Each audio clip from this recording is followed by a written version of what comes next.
오늘도 무척 덥습니다. 이렇게 더운데도 주의 주의를 삼아요. 이렇게 나오신 것들을 감사드립니다. 저희가 주일이면 계속해서 성경의 원문인 헬라어의 원문 중에 기본어를 중심적으로 주일 예배를 드리고 있습니다. 성경에는 구약은 히브리어로 기록되어 있고 신약은 헬라어로 기록되어져 있습니다. 히브리어 8674개의 단어와 헬라어 5624개의 단어로 구성이 돼서 그 의미를 보면 성경을 한글 성경으로 보는 것보다, 영어 성경으로 보는 것보다 구원의 의미를 더 정확히 볼 수 있다 생각하여 저희가 이렇게 화면에서 보시는 것처럼 스트롱 사전에 있는 기본어를 중심으로 해서 성경의 내용들을 오늘 보고 있습니다. 베드로 전서죠. 근데 베드로 전서에서 양에 해당되는 286번째 양인 암노스라는 단어를 보도록 하겠습니다. 이 성경에는 양의 얘기가 굉장히 많이 나오죠. 출애굽기 하면서 유월절 양 내용으로 이 출애굽기 내용의 양이 많은 의미를 담고 있어요. 그래서 양은 성경에서 어떤 의미를 내포하고 있나 한번 보도록 하겠습니다. 이 암노스라는 단어는 제가 항상 이 단어를 보면 연결된 단어를 많이 연결해서 같이 은혜를 나누고 있는데, 이 암노스라는 단어는 딱 이 한 단어만 기록이 되어져 있어요. 근데 성경에는 양이라는 단어가 굉장히 많이 써 있습니다. 신약에만 해도 같은 한글상으로 양이지만 신약에만 해도 여러 단어로 양이란 의미가 기록되어져 있습니다. 여러분들이 오늘 보시는 베드로 전서에서 보시는 양은 암노스라는 단어예요.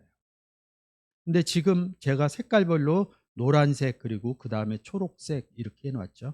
초록색에서는 4263번 프로바턴, 4262번 프로바티코스 이렇게 쓰이고요. 이쪽 오른편에 하늘색으로 보면 아렌, 아르니온 이런 단어로 써 있어요. 그러니까 이렇게 보면 이 다이아몬드로 빨간색으로 한 부분을 제가 이렇게 칠하는 것은 성경에서 기본 단어다 이렇게 해서 보시면 되는 거고요. 지금 939번 이 단어는 한 50단어가 연결돼요. 근데 양에 관한 부분만 제가 발췌를 해온 겁니다. 그 옆에 보는 142번 아이로라는 단어도 굉장히 많은 단어하고 연결이 돼 있어요. 근데 그 중에서 양을 보여드리려고 여러분들에게 이렇게 좀 정리해서 보여드리고 있습니다. 그래서 이게 왜 암노스의 양을 이렇게 쓰는 건지, 프로바탄의 양을 쓰는 건지, 아렌의 양을 쓰는 건지 그 문장을 보면 이 양은 어디에 해당되는구나 이런 부분을 볼 수가 있습니다. 오늘의 본문에 쓰여진 암노스라는 단어를 한번 보도록 하겠습니다. 자, 베드로전서 1장 19절 오늘의 본문이죠. 한번 읽어주세요.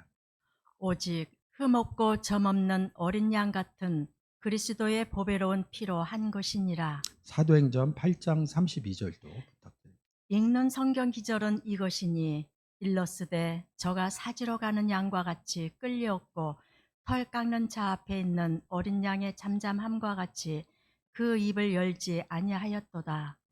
이 단어가 네 구절뿐이 안 쓰여져 있어요. 요한복음 1장 29절, 요한복음 1장 36절 여러분들이 눈으로 보시기만 해도 이 어린 양 누구 얘기하는 거야?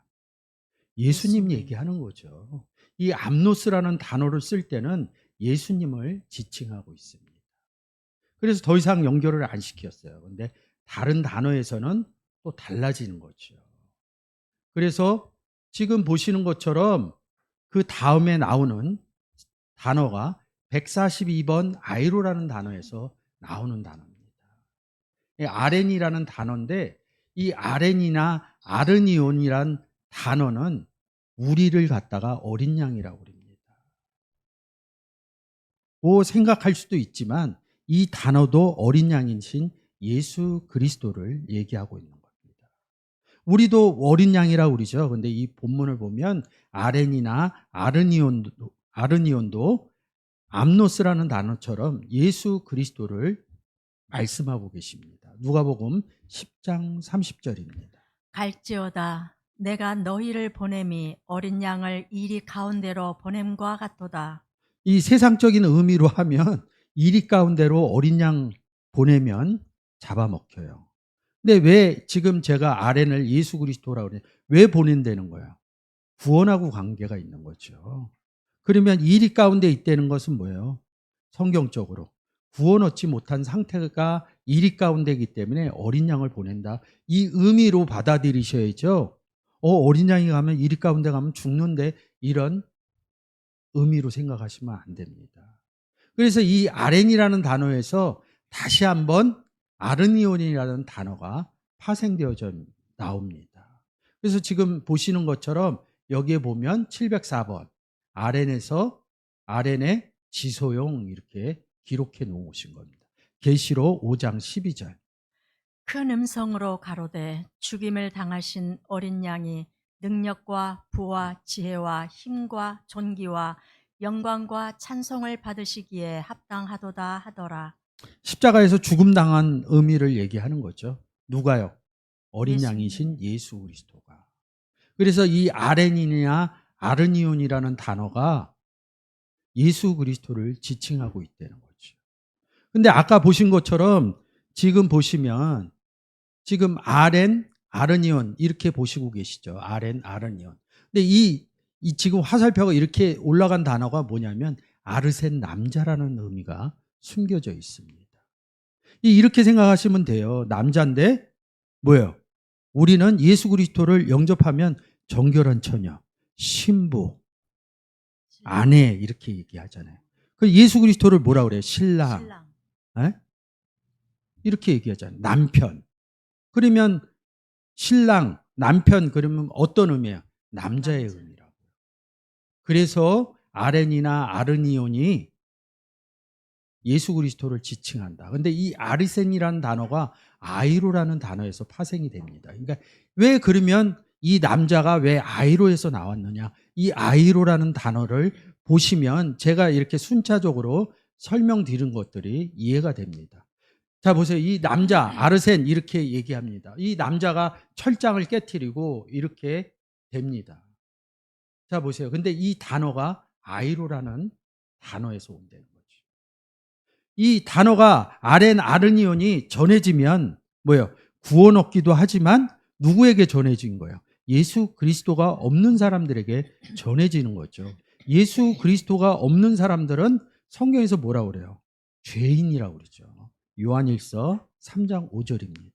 그가 우리 죄를 없이 하려고 나타내신 바 된 것을 너희가 아나니 그에게는 죄가 없느니라. 누가요? 남자인 아르니온. 그래서 아이로라는 단어에서 아르센 남자, 남편, 신랑 이런 의미를 제가 드리는 거고, 아르니온, 예수 그리스도를 얘기하는 거죠. 이게 순차적으로 보여집니다. 공부를 하다 보면.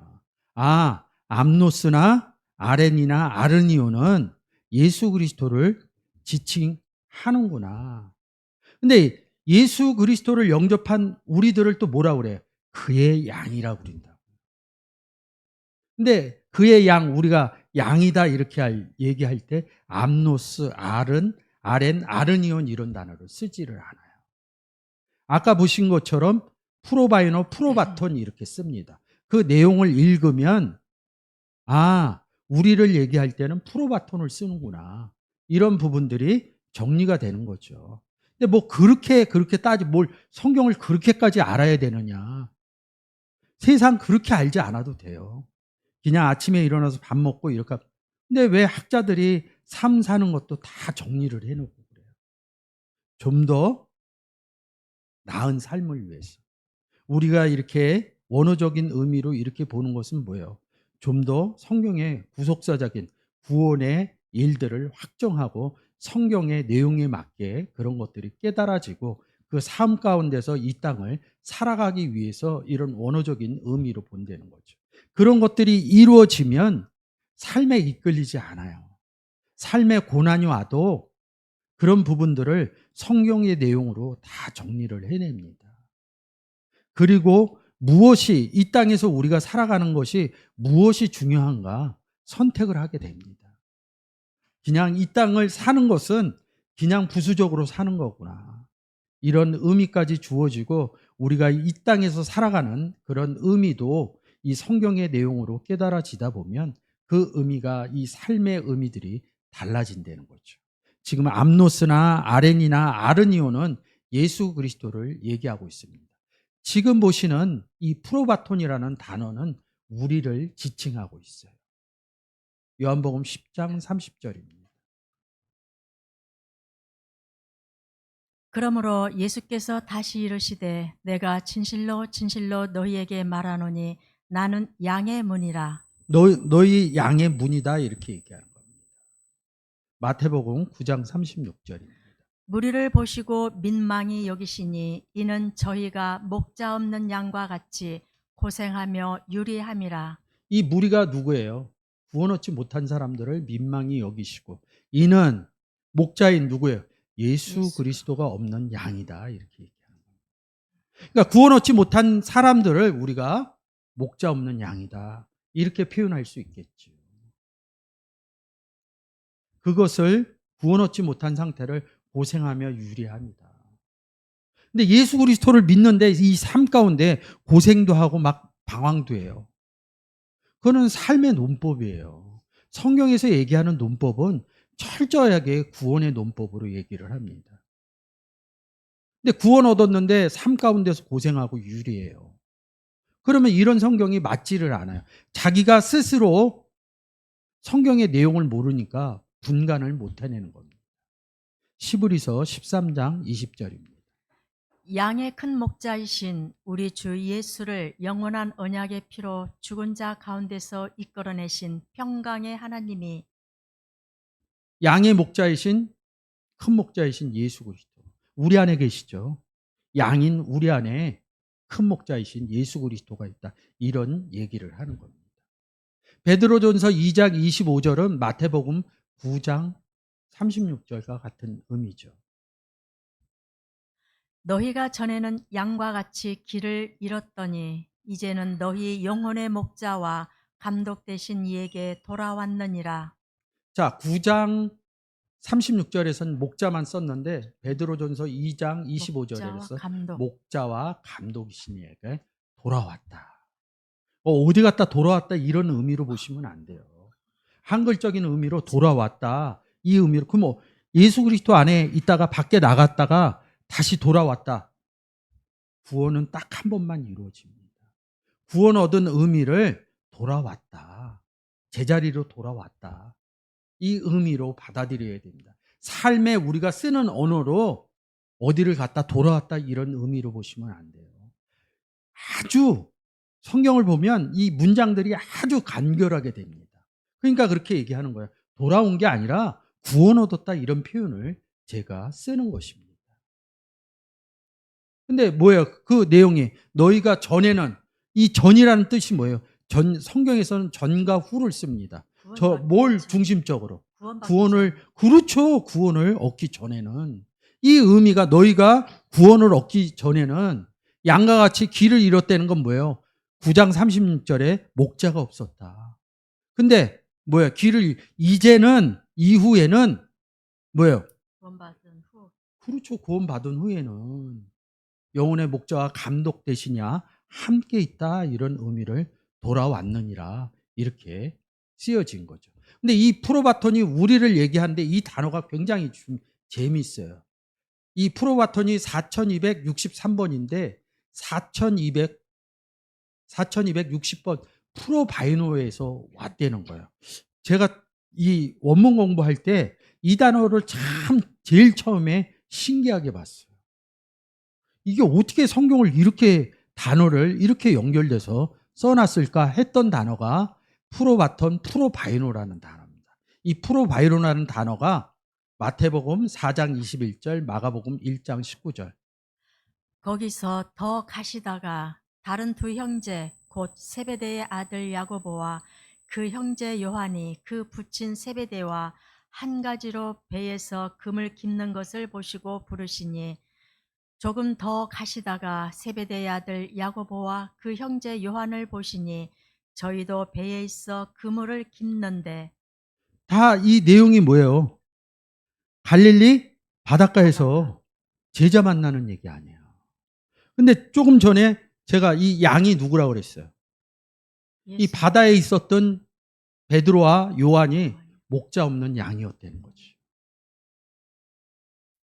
너희가 전에는 양과 같이 길을 잃었더니. 근데 누굴 만났어요? 목자이신. 이 내용이 누구예요? 예수 그리스도를 만난 거라고요. 그러니까 이 프로바이노라는 단어는, 프로라는 단어는 어디를 향해서 가다. 그냥 가르쳐 줄 때 이래. 어디를 향해서 간다. 그 의미를 안 집어넣어줘요. 전치사의 의미인데 어디를 향해서 가냐고요. 그러니까 간단하게 어디를? 집을? 교회를? 누구를 만나러? 그러니까 목적이 없는 거예요. 목적은 명확해요. 예수 그리스도가 왜 더 갔겠냐고요. 여러분들은 어디를 더 갈 거예요? 더 간다의 의미가 어디 있어요? 이동한다 이 의미.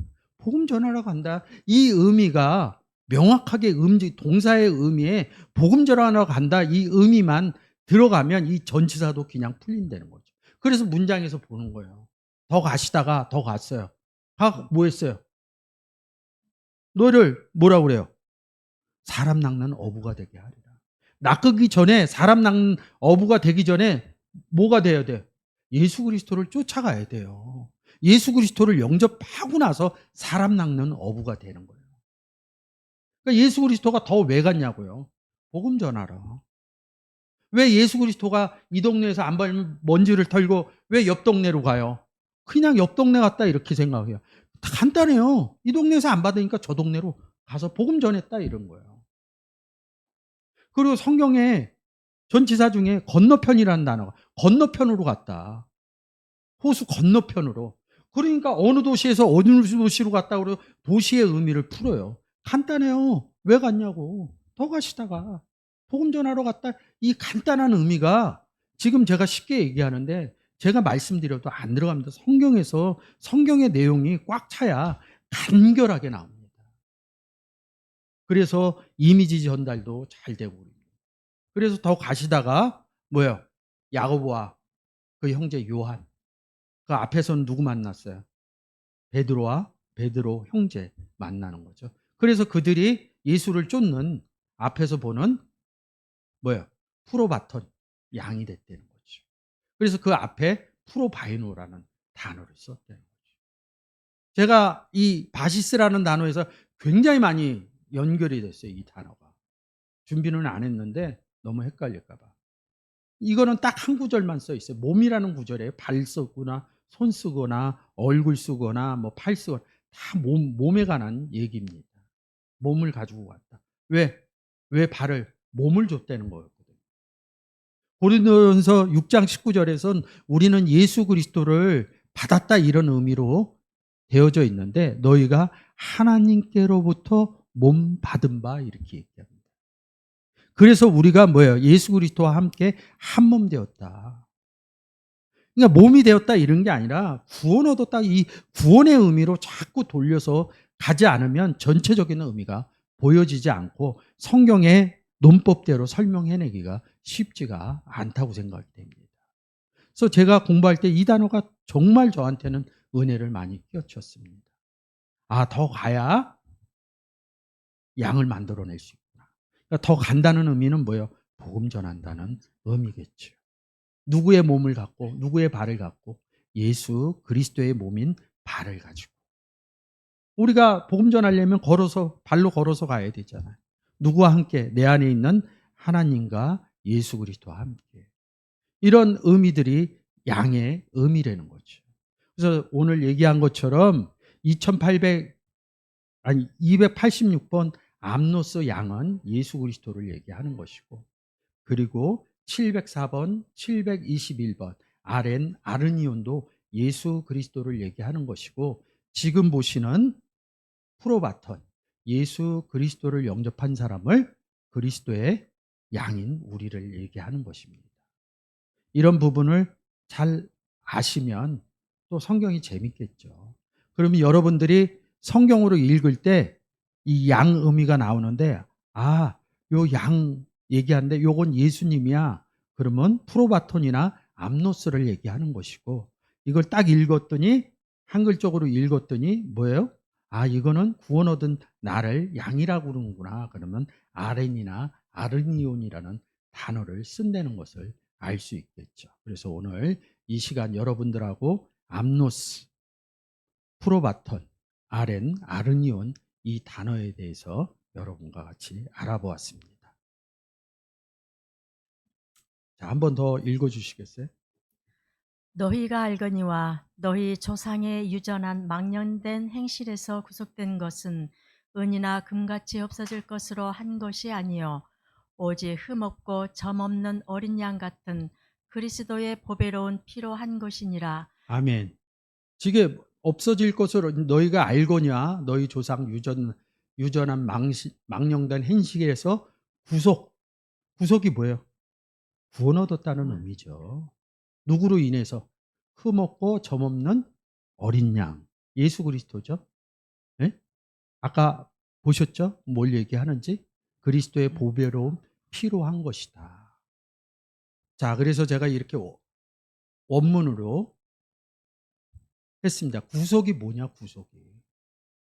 구속의 의미를 구속사 이렇게 얘기하죠. 근데 이 단어로 정리하면 이게 또 쉽게 나옵니다. 이 단어가 이 단어입니다. 구속.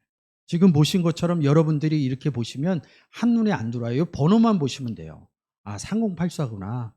내용을 구속 이렇게 얘기하면 미트 로 오 이런데 읽지 못하셔도 돼요. 그냥 고유 번호들이 스트롱 코드로 붙어져 있으니까 3084다 이렇게 보시면 됩니다. 그것들을 제가 이렇게 정리해 놓습니다. 그 단어는 뉴오라는 단어에서 왔다는 거죠. 그리고 3084 오는 보는 게 위투 로오 이릅니다. 구속하다. 근데 지금 여러분들이 읽으신 것처럼 뭐예요? 구속된 것은 어린 양 이렇게 됐잖아요. 그러니까 구속했다는 게 뭐예요? 구원 얻었다. 영접했다 이 의미로 보면 됩니다. 왜 뒤에 어린 양 예수 그리스도가 나오니까. 근데 이런 게 모르면 구속된 것 잃으면 문장을 안 읽고 공부 좀 한 사람들은 다 구속사로 갑니다. 구속사 논법에서 얘기를 해요. 그거는 뭐 공부하는 사람 그런 부분에서 신학적인 의미로 찾아갈 수뿐이 없죠. 응? 근데 어린 양은 흠도 없고 점도 없다 그럽니다. 구속됐다는 게 이런 의미입니다. 그래서 제가 이렇게 쭉 해놨어요. 지금 오늘 보는 단어가 이런 의미죠. 근데 이 단어가 3083 리트론이라는 단어에서 왔어요. 이거 한번 읽어주세요. 인자가 온 것은 섬김을 받으려 함이 아니라 도리어 섬기려 하고 자기 목숨을 많은 사람의 대속물로 주려 함이니라. 인자 누구예요? 예수 예수님. 그리스도. 그러면 많은 사람들에게 인자를 줬다는 거 아니에요. 줬더니 뭐예요? 대속이 됐다. 구속이 됐다. 영접시켰다. 구원 얻었다. 이런 의미로 보면 여기서 그냥 위트론이라는 단어는 그냥 끝납니다. 정리가. 그러니까 뭐 구속사 이런 거 설명할 필요 없어요. 이 단어만 알고 아까 보셨던 도표를 보여주고 읽어봐라. 인자가 누구냐? 예수 그리스도다. 많은 사람들에게 왜 줬냐? 너는 안 받았느냐? 당신은 안 받았습니까? 우리 예수 그리스도 영접한 거잖아요. 근데 이 문장에다 보면 뭐예요? 아, 대속물이구나. 우리가 영접한 것을 대속물로 표현을 했구나. 그래서 그 단어에서 위트로라는 단어가 나오는 거죠. 저기 써 있잖아요. 위트론에서 유래 이렇게 써 있잖아요. 누가복음 24장 21절입니다. 우리는 이 사람이 이스라엘을 구속할 자라고 바랐노라. 이뿐 아니라 이 일이 된 지가 사흘째요. 자, 이스라엘을 구속한다. 이스라엘에 하나님 안 믿는 사람 어디 있습니까? 이스라엘 하면 뭐예요? 유대인이죠. 그래서 로마서 1장에서 뭐라 그래요? 이면적 유대인, 표면적 유대인. 예수 그리스도를 영접해서 구원을 얻으면 뭐라 그래요? 이면적 유대인. 이스라엘, 유대인, 조상이 누구예요? 이스라엘과 유대인을 얘기할 때 이스라엘 누구예요? 야곱 얘기하는 거죠. 야곱의 할아버지 누구예요? 응? 아브라함이잖아요. 믿음의 조상 아브라함 얘기하잖아요.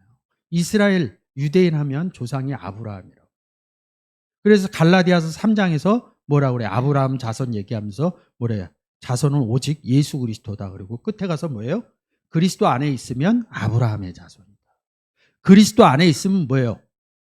유대인이다, 이스라엘인이다. 그래서 표면적 유대인, 이면적 유대인 이렇게 쓰는 겁니다. 지금은 이 표면적 이스라엘을 구속한다 이런 의미로 기록되어진 것입니다. 디도서 2장 14절도 마찬가지예요. 구원 얻지 못한 상태에서 구속한다 이런 의미로 기록해 놓으신 겁니다. 근데 이 단어가 어디에서 와요? 리오라는 단어야. 풀어준다 이런 뜻이에요. 구속하기 전에 먼저 풀어야 돼요. 그러면 우리가 예수 그리스도를 영접하기 전에 보통 우리가 이렇게 얘기합니다. 죄인 영접하고 나면 의인 이렇게 얘기합니다. 그러면 우리가 의인이 되면 우리 안에 하나님과 예수 그리스도와 함께 이렇게 떼어 묶여 있다. 하나 돼 있다. 이렇게 얘기를 합니다. 근데 예수 그리스도가 없으면 뭐예요? 누구랑 묶여 있어요? 너희 아비는 마귀니라 이렇게 얘기합니다. 그러면 예수 그리스도를 영접 안 하면 누구랑 묶여 있는 거야? 마귀랑 묶여 있는데 뭐야? 예수 그리스도를 전하면 그 마귀하고 묶인 상태에서 푸는 게 이 리오라는 단어입니다. 그래서 구속이라는 단어가 이 리오라는 단어에서 파생되어져 나오는 겁니다. 그래서 여러분들이 잘 보시는 풀었다 이런 부분을 얘기하죠. 요한복음 1장 27절입니다. 곧 내 뒤에 오시는 그이라. 나는 그의 신들매 풀기도 감당치 못하겠노라. 나는 누구예요? 세례 요한 얘기하는 거죠. 세례 요한의 제자가 누구였어요? 베드로였다고요. 베드로는 예수 그리스도를 쫓아가요. 세상 죄짐을 지고 가는 어린 양이다 그래서 베드로는 쫓아갑니다. 왜 자기는 안 가냐고 하는데. 안 가고 어디로 가요? 예? 헤롯한테 간다고요. 헤롯한테 가서 왜 너 다른 여자하고 막 이런 얘기하면서 뭐요? 헤로디아를 통해서 뭐야? 목배임 당하는 사건을 당하죠. 그래서 그거 해드렸죠. 그 목배임 쟁반이 그게 뭐냐면 헤롯의 열매다. 우린 누구의 열매요? 그리스도의 열매고 여우인 헤롯의 열매다. 그래서 세례요한은 구원 얻지 못한 상태를 성경에서 표현하고 있다. 난리 나죠. 이런 얘기하면. 성경의 내용으로 보면 그거 얘기할 수 있어요. 그래서 뭐예요? 세례요한은 풀지 못한다 이렇게 얘기합니다. 우리는 푸는 권세가 있어요, 없어요? 예수 그리스도를 없는 분들에게 예수 그리스도를 전해주면 뭐야? 너희 아비는 마귀니라 해서 풀어주는 권세를 갖고 있다. 그래서 풀려 이런 의미들이 숨겨져 있는 것입니다. 그래서 이 구속 이런 의미도 구속 제사함 받았다. 구속 제사함을 어디에서 받아요? 골로새서 1장 14절입니다. 그 아들 안에서 우리가 구속 곧 죄 사함을 얻었도다. 그렇죠? 그 아들 예수 그리스도 안에서. 그래서 로마서에서도 뭐야? 그리스도 예수 안에서. 에베소서 1장 7절에서 그리스도 예수 안에서 구속 이 의미가 숨겨져 있는 거죠. 풀려서 죄로부터 풀려서 마귀로부터 풀려서 그리스도 안에 들어가서 풀리면 위로하면 다시 그리스도 안에 가면 다시 떼어 묶습니다. 예수 그리스도와 하나님과 함께 임마누엘 돼서 묶여 있으면 누가 와서 풀지를 못합니다. 그게 풀렸다 그러면 묶이지 않았겠죠. 왜 우리가 이런 얘기를 합니다. 신앙생활을 하면서 왜 예수 믿다가 딴 길로 가느냐. 그런 사람들 많이 보죠. 정말로 예수 그리스도를 영접했다 그러면 딴 길로 절대 안 갑니다. 가고 싶어도 못 갑니다. 그런 것은 뭐예요? 제대로 묶이지 않았다는 거거든요. 예수 그리스도를 영접 못했다 이런 의미로 받아들일 수 있습니다. 우리가 쉽게 얘기해서 영접 얘기하는데 그 의미가 무거운 건 몰라요. 얼마나 소중한지를 몰라요. 그 의미가 소중하면 이 주일이 우리 삶 가운데 달라지게 됩니다. 그래서 구속이라는 단어 여러분과 좀 알아봤고요. 그래서 이런 전치사하고 엮여서 지금 보시는 것처럼 아포라는 전치사 뭐예요? 리트런 뭐예요? 구속을 내보냈다 이런 뜻입니다. 내보냈더니 그 아들 안에 구속이 되었다 이런 의미입니다. 그래서 제가 아포라는 단어를 내보낸다는 뜻이에요. 우리가 예수 그리스도를 영접해서 하나님과 예수 그리스도하고 있을 때 복음을 전하는데 그 의미가 아포라는 전치사예요. 구속된 이후, 영접된 이후를 아포로 씁니다. 그래서 제가 맨날 이렇게 얘기하죠. 영접하고 뭐 하실 겁니까? 12제자가 예수 그리스도를 영접하고 뭐 했습니까? 사도 바울이 다메섹에서 예수 그리스도를 만나고 나서 뭐 했습니까? 한 거 다 하나뿐이 없어요. 복음 전한 것뿐이 없습니다. 우리가 이 땅에서 살아가는 의미는 성경적인 의미에서 복음 전하는 내용뿐이 없습니다. 그러기 위해서는 성경의 내용들을 잘 아셔야 되기 때문에 저희 교회는 헬라어 시브르의 의미로 보는 거죠. 근데 아포라는 의미의 반대적인 의미가 프로, 전에, 아까 보셨죠? 너희가 전에는 목자 없는 양 같았다. 그러니까 전과 아포는 후의 의미가 있습니다. 뒤에 가서 한 번 더 설명을 드리겠지만. 네. 그래서 양, 오직 흠 없고 점 없는 양. 이 어린 양은 뭐예요? 흠이 없다는 거죠. 점이 없다는 거죠. 이게 암노스라는 단어. 그리고 어린 양, 아르니옷. 여기는 예수 그리스도를 지칭하는 단어고, 여기에 프로바톤, 여기는 뭐예요? 우리 양이신 예수 그리스도 안에 들어가서 우리도 양이 된 것이죠. 그래서 흠 없는 것이 무엇이냐? 흠 없다 이러니까 뭐 스크래치 안 갔다 이런 뜻이 아니라 허물이 없다 이런 뜻입니다. 허물이 없다. 그래서 사실은 이 흠 없다 이런 내용을 알려면 멘포마이라는 단어와 알파라는 단어의 합성 이 부분을 보셔야 됩니다. 그래서 오늘 보는 게 아모모스죠. 그래서 여기 보면 모모스라는 단어하고 부정적 불변사 흠이 없다. 요거 한번 읽어줘 보세요. 불의의 값으로 불의를 당하며 낮에 연락을 기쁘게 여기는 자들이니 점과 흠이라. 너희와 함께 연회할 때에 저희 간사한 가운데 연락하며. 불의의 값과 불의를 당한 사람들은 점과 흠이 있다는 거죠. 근데 뭐야? 여기 알파라는 아니다라는 의미를 붙여서 흠이 없다. 흠 없는 게 누구예요? 어린 양이신 예수님. 예수님. 우리도 흠이 없겠죠? 흠 없는 예수 그리스도 안에 들어가서 우리가 흠이 없는 겁니다. 우리가 어떤 행실을 잘해서, 그러니까 이 성경에서 제일 어려운 게 뭐냐면 자꾸 행실로 얘기를 해요. 기본에서 그 다음 행실은 뭐예요? 제가 좀 전에 얘기했잖아요. 움직이는 행위는 예수 그리스도가 이 땅에 오셔서 한 것은 간결하게 복음 전한 것뿐이요. 그전에는 뭐예요? 흠이 없다는 것은. 누가? 어린 양이. 우리가 흠이 없는 게 아니라 어린 양 안에 들어갔기 때문에 우리가 흠이 없다 이렇게 말씀하고 있는 것입니다. 그래서 아모모스라는 단어입니다. 또 이 흠 없다를 두 가지 단어로 써요. 아멘 푸토스 이릅니다. 그래서 여기 엠포마이 똑같습니다. 근데 이 엠포마이라는 단어가 허물하신요 이릅니다. 로마서 9장 19절입니다. 혹 네가 내게 말하기를 그러면 하나님이 어찌하여 허물하시느뇨 누가 그 뜻을 대적하느뇨 하리니. 이 흠이 없다라는 단어는 뭐예요? 허물이 아니다 이런 뜻입니다. 하나님은 허물이 없다는 뜻이에요. 이 의미로 그게 흠 없고라는 것입니다. 흠 없는 어린 양, 허물이 없는 예수 그리스도. 아니, 하나님.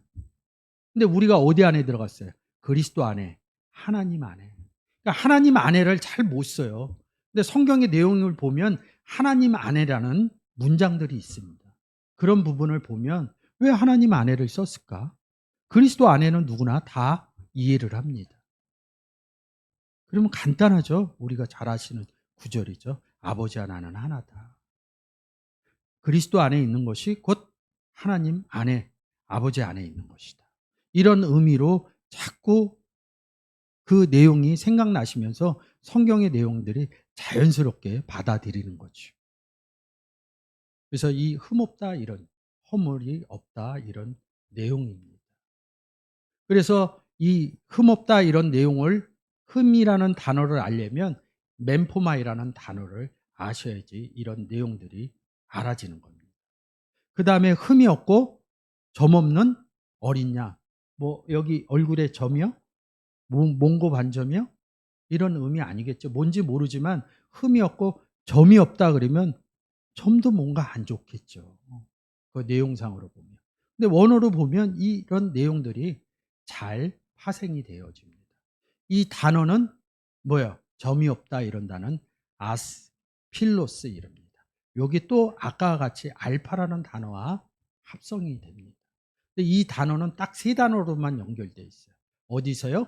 4696번, 4695번. 근데 이 기본 단어에서 스필로스 해갖고 더럽다 이런 뜻의 단어에서 파생이 됩니다. 더럽다의 반대가 뭐예요? 깨끗하다죠. 그 깨끗하다는 의미와 반대적인 의미로 생각하시면 됩니다. 그래서 스필로스 이 단어만 알면 점 없는 단어를 금방 알 수 있겠죠. 야고보서 3장 6절입니다. 혀는 곧 불이요 불의의 세계라. 혀는 우리 지체 중에서 온 몸을 더럽히고 생의 바퀴를 불사르나니 그 사르는 것이 지옥불에서 나느니라. 하나님이 같이 있는데 몸이 더럽겠어요? 깨끗하다 이렇게 얘기를 하죠. 그래서 이 스필로스는 더럽다, 깨끗함의 반대겠죠. 근데 이 에베소서 5장 20절이나 베드로후서 2장 14절에선 티나 점으로 얘기를 합니다. 그랬을 때 뭐예요? 기본어인 스필로스에 가서 더럽다는 의미를 갖다 쓰면 됩니다. 그 의미를 쓰면 이 문장을 풀 수가 있습니다. 그래서 점이라는 단어는 지금 스필로아라는 하고 뭐예요? 부정적 불변사 아니다.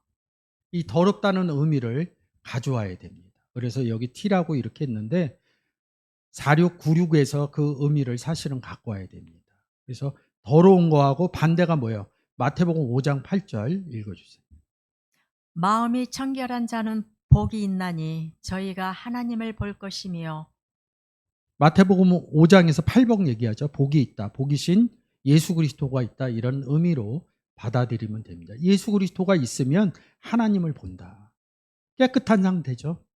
그 의미를 찾아가서 깨끗하다, 청결하다 이런 의미로 여러분들이 보시면 됩니다. 그래서 점 없고 흠 없다. 그게 누구예요? 예수 그리스도라는 거죠. 어린 양이죠. 근데 우리가 어디 들어갔어요? 예수 그리스도 안에 들어가서 우리도 흠 없고 점 없다. 이런 기본적인 의미에서 성경의 의미를 생각하셔야 되는 거죠. 우리가 삶으로 따지면 저 흠 많은 사람입니다. 그리고 저 몸에 점도 있는 사람입니다. 삶의 흠없음을 얘기하는 게 아니라 내 몸에 점 없음을 얘기하는 게 아니라 왜 제가 흠없고 점 없다고 그러겠어요? 저 구원 얻은 사람이다. 예수 그리스도 영접한 사람이다.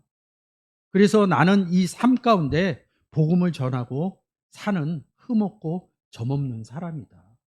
여러분도 한 주간이 시작되는 월요일서부터 흠없고 점 없는 예수 그리스도 안에 있는 사람으로서 흠없고 점 없는 복음 전하는 삶을 이어서 가시길 바라겠습니다. 아멘. 자, 20절이죠. 20절 한 구절만 하고 좀 더 준비한 게 있는데 시간상 20절 한번 읽어주세요. 그는 창세 전부터 미리 알리신 바 된 자나 이 말세에 너희를 위하여 나타내신 바 되었으니. 창세전이란 글자가 창세라는 글자가 나오면 모든 앞에서 얘기한 거 싹 지워집니다. 지워지면서 창세기로 바로 갑니다. 아무 생각도 안 해요. 그냥 창세기로 가요. 네? 근데 이 지금 우리가 보고 있는 20절이 어디 20절이에요? 베드로전서 1장 20절이거든요. 이 베드로전서 1장에서 여러분들이 제일 많이 쓰는 구절이 있어요. 9절. 믿음의 결국은 곧 영혼 구원을 받음이라. 이거 굉장히 많이 씁니다. 영혼 구원 받으려면 어떻게 해야 돼요? 영접해요. 그렇죠. 이제 제대로 나오시네요. 근데 영혼고 막 나름대로 막 푸는 거예요. 1절서부터 성령의 거룩하심. 응? 그래서 4절에 너희를 위하여 하늘에 간직했다 이런 의미도 나오고 믿음의 결국은 영혼 구원이다. 이 구원에 대하여는 이럽니다. 구원 나오면 구원, 구속 이 의미가 나오면 누구 빼면 안 돼요? 예수님 빼면 안 돼요. 근데 11절에 이렇게 써놔요. 자기 속에 계신 그리스도의 영 이럽니다. 이걸 못 풀어요. 여기서 자기가 누구예요? 구원 얻은 사람. 우리 속에 그리스도의 영이 있다. 그리스도가 있다. 이런 의미인데 말세에 뭐 나타난다 막 이러니까 시간이 흐르고 말세에 나타난다. 창세 때부터 이렇게 그런 의미로 풀어요. 성경은 딱 두 가지뿐이 얘기를 안 해요. 전반적으로. 예수 그리스도를 영접하느냐 그리고 예수 그리스도를 전하느냐. 이 의미가 흔들리지 않으면 요한계시록을 이 세상 종말에 맞춰서 풀지 않습니다. 똑같은 제가 얘기한 구원의 의미와 복음 전하는 의미로 그렇게 풀면 그냥 풀립니다. 왜? 그 간단한 의미를 적용을 못 시키니까 아까 저 흠 많은 사람이라고 그랬죠. 세상 가운데. 제 몸에 점이 그런 식으로 푸는 거예요. 근데 제가 뭐라 그래요? 구원 얻었기 때문에 저는 흠도 없고 점도 없습니다. 그런 사람이 누구예요? 예수 그리스도고 나는 그 안에 들어갔기 때문에. 그래서 창세 전 이릅니다. 근데 좀 전에 제가 프로 아포 설명을 했죠. 창세가 뭐냐? 카타볼레.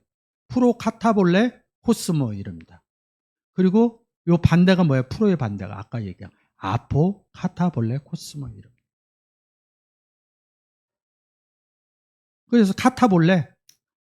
근데 이 단어가 어디에서 발로 던져졌다는 거예요. 어디 던져졌냐고. 뭘 던졌냐고요. 여러분들은 뭘 던지실 거예요? 예수. 그렇죠. 예수님 던지는 얘기, 예수님 전하는 얘기를 발로 했다 이런 겁니다. 던져지기 전이냐, 던져진 후냐 이런 얘기. 예수 그리스도를 전하기 전 상태의 사람이냐, 예수 그리스도를 받아들인 후의 상태이느냐. 그게 카타볼레의 예수 그리스도를 받기 전이면 프로 카타볼레. 예수 그리스도를 영접하면 아포 카타볼레. 이런 의미로 쓰여진다는 걸 모른다는 거죠. 원문을 보면 이게 풀려집니다. 이 카타볼레라는 단어가 몇 단어 안 써 있어요. 여덟 구절뿐이 안 써 있어요. 이 8구절만 다 다니면 창세전 창세 후 이런 의미를 찾아냅니다. 그래서 제가 이렇게 정리를 한 거예요. 여기 프로 카타볼레 코스모, 아포 카타볼레 코스모. 코스모가 뭐예요? 하나님 세상을 이처럼 사랑하사 복음받지 구원받지 못한 사람을 성경에서는 코스모 이럽니다. 코스모스 이럽니다.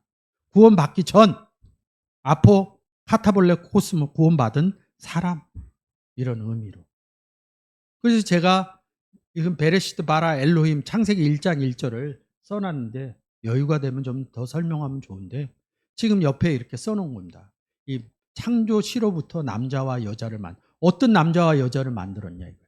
그러면 창세기가 갖고 2장에 아담과 하와를 써요. 여러분은 어떤 여자가 어떤 남자하고 같이 있어요? 내가 정결한 처녀고 그리스도의 신부로 못 보는 거예요. 그리고 남자를 뭐로 못 봐요? 신랑과 남편인 예수 그리스도로 못 보는 거예요. 그러니까 두 명으로 보는 거예요. 뭐예요? 남자인 예수 그리스도. 그리고 구원 얻은 우리를 여자, 정결한 처녀, 아내, 신부. 잘 써요. 그리스도의 신부 이런 걸 잘 써요. 근데 문장에서 적용을 못 시켜요. 이런 부분은. 신부는 여자 아니에요? 정결한 처녀 아니에요? 그렇게 만들어진 창조된 사람이라는 거죠. 그래서 요한복음 3장에서 거듭난다, 새롭게 창조된다. 아나톤 겟나오 오늘 1장에서도 쓰겠지만 그 의미가 들어가면 달라진다는 거죠. 그래서 이렇게 창세전, 창세 후부터 이런 의미를 설명. 창세 후가 되면 뭐예요? 구원 얻으면 복음 전하러 다닌다. 그래서 뭐예요? 감추인 것을 드러내려 한다. 그런 사람이 누구예요? 너희를 선지자로 세웠다. 선지로서 말씀하신 바. 선지자가 된 사람은 뭐가 돼요? 어느 말씀을 해요? 복음의 말씀을 하는 거죠. 내가 입을 열어 비유로 말하고. 복음 전하는 형태로 못 보는 거예요. 희한한 형태로 자꾸 보는 거예요. 본인도 모르고 듣는 사람도 모르니까. 그것을 세세하게 못 풀어주니까. 그런 의미에서 제가 이거는 창세전 창세후 해갖고 저희 유튜브에 굉장히 많이 해놨습니다. 그거 와서 들으면 딱 이 카타볼레는 8구절뿐이 안 써 있어요. 아포랑 프로랑 이 의미로 쓰여져 있습니다. 그리고 마가복음 10장 6절도 해놨으면 제가 개괄적인 부분을 해놨으니까 궁금하신 분은 그 유튜브 찾아서 들으면 그 의미가 이게 창세기 1장 얘기하는 게 아니라 구원 얻은 상태로 설명하고 있구나. 이것을 찾아서 볼 수가 있습니다. 그래서 제가 이렇게 전치사로 아포, 카타볼레, 코스모 이렇게 구원 얻은 사람이 내보내는 거예요. 이 프로는 뭐예요? 이 안에 못 들어간 사람 전에 너희가 전에는 멀리 있었더니 그리스도 밖에 있는 것을 너네가 전에는 멀리 있었다 할 때 이 프로를 씁니다. 그리고 선지자로부터 이럴 때 뭐예요? 복음 전하는 게 붙으니까 아포한다는 거죠. 제가 예수 그리스도를 아포에서 내보내는 겁니다. 그게 프로 카타볼레 코스모입니다. 구원 얻은 사람을 얘기하는 거고 프로 구원 창세전이 구원 얻기 전 이런 의미로 얘기를 하는 겁니다. 이 전치사 카타볼레, 볼레 그리고 코스모 이 세 단어를 풀어야 제가 얘기할 수 있는 이런 내용을 맞춰서 얘기할 수 있습니다.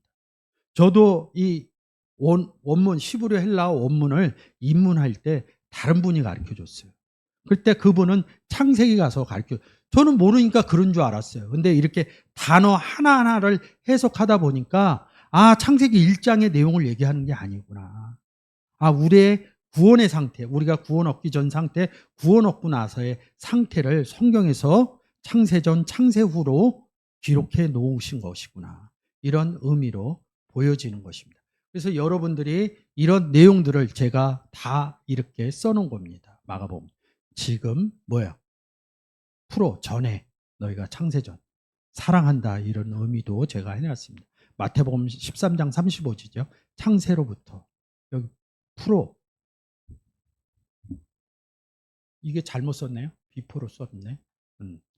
좀 수정을 해야겠네. 네.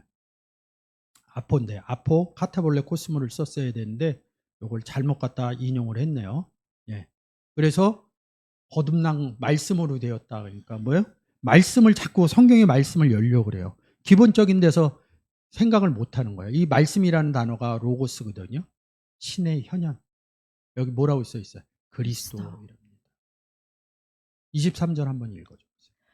너희가 거듭난 것이 썩어질 씨로 된 것이 아니요 썩지 아니할 씨로 된 것이니 하나님의 살아있고 항상 있는 말씀으로 되었느니라. 그래서 마태복음 13장에서 씨 뿌리는 비유하는 거죠.